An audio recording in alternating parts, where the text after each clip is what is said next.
Do you believe that President Trump still wants to own Greenland? Unfortunately, I think the desire is the same. It's something we, of course, talk a lot about. And I would also add that I think the pressure on Greenland is totally unacceptable. What happens when America's closest allies start saying, out loud and without hesitation, that they no longer trust the United States? That was the question hanging over the 2026 Munich Security Conference. For more than half a century, this conference had been a ritual of reassurance, a place where Western leaders gathered every year to reaffirm a simple truth: that Europe and the United States stood together, strategically, ideologically, across every transatlantic divide. But in Munich in 2026, that assumption was suddenly fragile. European leaders didn't try to sugarcoat it. Some spoke of a growing rift. Others warned that the post-war global order, the system that had held for decades, was eroding. The message was unmistakable. Trust in the United States had been shaken, and the old rhythm of automatic alliance was gone.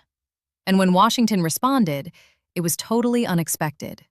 To understand why Munich became such a pivotal moment, though, we need to rewind just 1 year. What we worry about is the threat from within, the retreat of Europe from some of its most fundamental values, values shared with the United States of America. In Washington, there is a new sheriff in town. President Trump has made abundantly clear he believes that our European friends must play a bigger role in the future of this continent. In 2025, the same conference saw a speech that caught Europe off guard. United States Vice President J.D. Vance took the stage and did something few had anticipated. Instead of focusing on the pressing issues of the day, such as Russia's war in Ukraine and NATO strategy, he turned a critical eye on Europe itself. He spoke about immigration policies, free speech, and what he saw as self-inflicted threats to democracy. Suddenly, disagreements that had long simmered quietly behind closed doors were exposed for the world to see. It was a moment of shock. What had been private debate was now a public spectacle. Many European officials would later call it the start of an unraveling. Over the next 12 months, that unraveling only accelerated. President Donald Trump took actions that seemed designed to unsettle Europe. Tariffs went up, not just on China or other adversaries, but on American allies as well. Trade became a weapon, and the message was clear: even friends could be targets. Then there was Ukraine. While Europe was deeply invested in supporting its eastern neighbor against Russian aggression, Washington's approach began to shift in ways that alarmed many. The U.S. administration signaled it might end the war on terms more favorable to Russian President Vladimir Putin. And then came Greenland. Trump floated the idea of annexing this self-governing territory of Denmark, a NATO ally. The justification? U.S. national security. But in Europe, the reaction was not theoretical, it was existential. If one NATO member could threaten the sovereignty of another, then what exactly did Article 5, the Pledge of Collective Defense, really mean? The Greenland episode was more than a flash of rhetoric. It became a watershed moment. Trump later appeared to step back under domestic and international pressure, but the damage was done. Talks began between Washington, Copenhagen, and Nuuk about Arctic security. Even so, the seed of doubt had been planted. If the United States could wield tariffs and territorial pressure against its allies, what else might it do? Meanwhile, America's rhetoric hardened.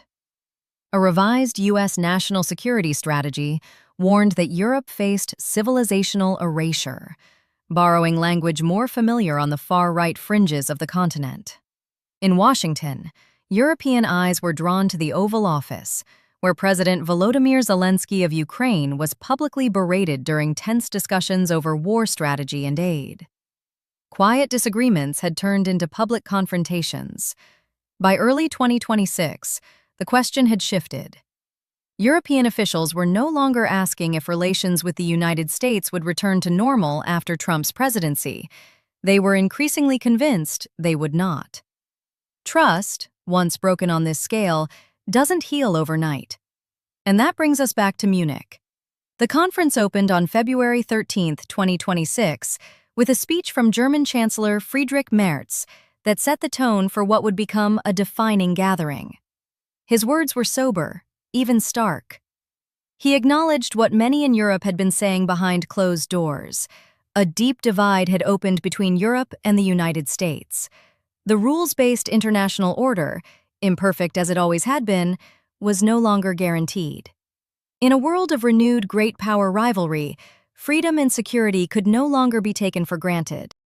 But Merz did not suggest abandoning the United States. On the contrary, he extended an olive branch, appealing for a revival of trust. Europe, he said, would do its part, raising military spending, strengthening economic resilience, reassessing security structures. But he also made it clear that even the United States could not do it alone. That line captured Europe's dilemma perfectly. Leaders were speeding up efforts to reduce dependence on American protection, even as they clung to the reality that NATO remained central to their security. Behind closed doors, Merz revealed that Germany had quietly begun discussions with France about a potential European nuclear deterrent. For decades, Germany had relied on America's nuclear umbrella. Simply opening this conversation was a dramatic signal of how far the debate had shifted. Europe is rearming, but we must now go beyond. Europe has to learn to become a geopolitical power. If we want to be taken seriously on the European continent and beyond, we must show the world our unwavering commitment to defend our own interests. It starts, of course, with continuing to extend our support to Ukraine, but it could nicely follow with fending off unjustified tariffs and politely declining unjustified claims on European territory. French President Emmanuel Macron picked up that thread in his own speech. Europe, he said, must become a geopolitical power in its own right. It could not bow to Russian demands in Ukraine, nor could it rely forever on American leadership. Europe needed hard strike capabilities, stronger defense industrial coordination, and a reimagined approach to nuclear deterrence.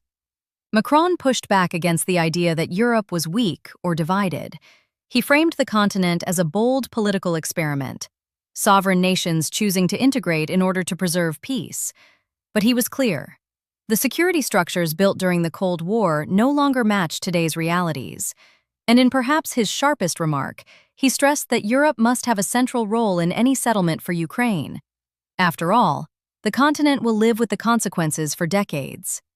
It was also a pointed critique of the U.S., which has dominated peace negotiations while appearing to lean toward Russia's interests.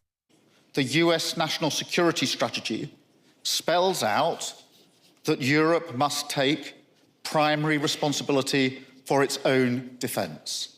That is the new normal. So rather than pretending that we can simply replace all US capabilities, we should focus on diversifying and decreasing some dependencies. Across the Channel, British Prime Minister Keir Starmer struck a similar note. The United Kingdom, he said, needed to build hard power while reducing NATO's over-reliance on the United States. America remained indispensable, yes, but Europe had to shoulder primary responsibility for its own defense. Britain, Starmer made clear, was ready to help lead a generational shift in defense cooperation and deeper economic alignment with the EU. Do you believe that President Trump still wants to own Greenland? Unfortunately, I think the desire is the same. It's something we, of course, talk a lot about. And I would also add that I think the pressure on Greenland is totally unacceptable. Even Denmark, caught in the heart of the Greenland debate, expressed unease. Prime Minister Mette Frederiksen made it clear that Donald Trump's ambition regarding Greenland was far from settled. Pressure on the territory and its people, she said, was unacceptable. But she didn't frame Europe as passive or reactive. Europe's united response had already proved its strength. When Europe moved together, decisively, the markets noticed. And when the markets noticed, Washington was forced to reconsider. The mood among the public matched the leaders' concerns. Surveys showed favorability toward the United States at its lowest since tracking began in 2016. A significant portion of respondents described Trump as a European adversary. In some countries, the perceived threat from the U.S. rivaled concerns over China or Iran, though still below Russia. And yet, breaking ties was never on the agenda. Europe was navigating a delicate paradox, mistrust paired with necessity. It was into this tense and uncertain atmosphere that U.S. Secretary of State Marco Rubio stepped onto the stage at the Munich Security Conference. With Vice President Vance absent, there was cautious hope that the United States might signal a more conciliatory approach. Few in the room assumed anything, though. After a year of tariffs, public rebukes, and Greenland-related shocks, everyone was braced for surprises. We do not seek to separate, but to revitalize an old friendship and renew the greatest civilization in human history. What we want is a reinvigorated alliance that recognizes that what has ailed our societies is not just a set of bad policies, but a malaise of hopelessness and complacency. Rubio, to Europe's collective relief, did something entirely unexpected. He lowered the temperature. His message was firm but measured, deliberate, and aimed squarely at reassurance. He reminded the audience that the world was entering a new geopolitical era, one demanding a fresh assessment of roles and responsibilities. He emphasized America's deep roots in Europe and declared that the United States would always remain tied to the continent. The transatlantic era was not over, he insisted, and shared sacrifices, from Korea to Afghanistan, proved it. But Rubio did not shy away from the administration's positions. He pressed Europe on burden sharing and criticized what he described as illusions following the Cold War. The belief that history had ended, that trade alone could erase national rivalries, that borders no longer mattered. From Washington's perspective, Rubio framed it as a push for Europe to become stronger and more self-sufficient. This wasn't about tearing down alliances, it was about encouraging maturation. Autonomy in this telling was not separation, it was growth. The tone, calmer than Vance's speech the year before, brought cautious optimism. European officials found it reassuring, though no one was naive. Softer delivery did not automatically translate to softer policy. Rubio's subsequent travel plans, to Hungary and Slovakia, governments often at odds with the European Union, further signaled that Washington's strategy included engaging nationalist leaders within Europe who were skeptical of NATO. The Munich conference thus became a moment of reckoning. On one side, Europe faced the unsettling reality that American reliability could no longer be taken for granted. On the other, the United States insisted the alliance must be rebalanced to survive. All of this unfolded against a turbulent global backdrop. Russia's war in Ukraine persisted. Conflicts raged in Gaza and Sudan. West China tensions simmered. The Arctic was emerging as a strategic frontier. The post-World War II order, long a stabilizing framework, now appeared fragile. For decades, the transatlantic alliance had been the backbone of that order. American military might coupled with European economic and diplomatic weight. Together, they shaped institutions from NATO to the World Trade Organization. But cracks were now visible. Chancellor Merz described it as a time of upheaval and potential sacrifice. He defended European approaches to free speech, climate policy, and trade, while refusing to frame the divide as irreparable.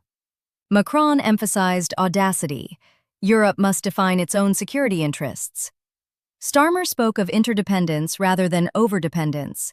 Frederickson warned of a new disorder. And Rubio, representing Washington, reiterated that the United States sought renewal, not rupture. So what does all this mean? First, complacency is gone. European leaders no longer operate under the assumption that U.S. security guarantees are unconditional. Defense budgets are climbing. Conversations once taboo, European nuclear deterrence, independent defense planning, are now mainstream. Second, the shift is structural. Even if a future U.S. administration adopts a more traditional stance, Europe has internalized a key lesson. Domestic politics in Washington can reshape foreign policy quickly and unpredictably. Strategic autonomy is no longer just rhetoric, it is becoming a policy.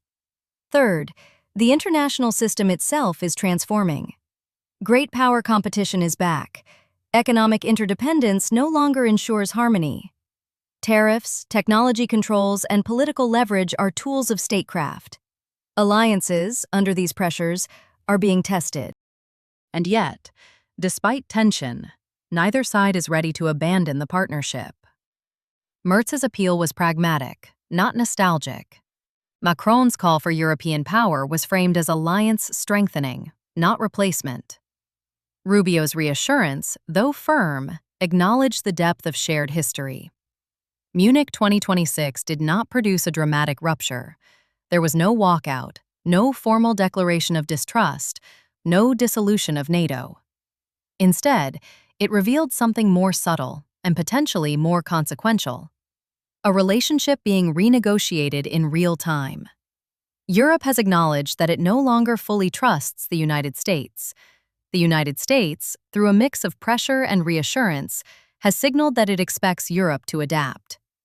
Whether this leads to a stronger, more balanced alliance or a gradual drift apart will depend on decisions made in Washington, Berlin, Paris, London, and beyond. One thing is clear: the era of unquestioned transatlantic trust is over. In its place stands a more complicated partnership, tested, strained, but not yet broken. And in a world of simultaneous wars, rising rivalries, and uncertain futures, letting it fracture entirely is a risk neither side can afford.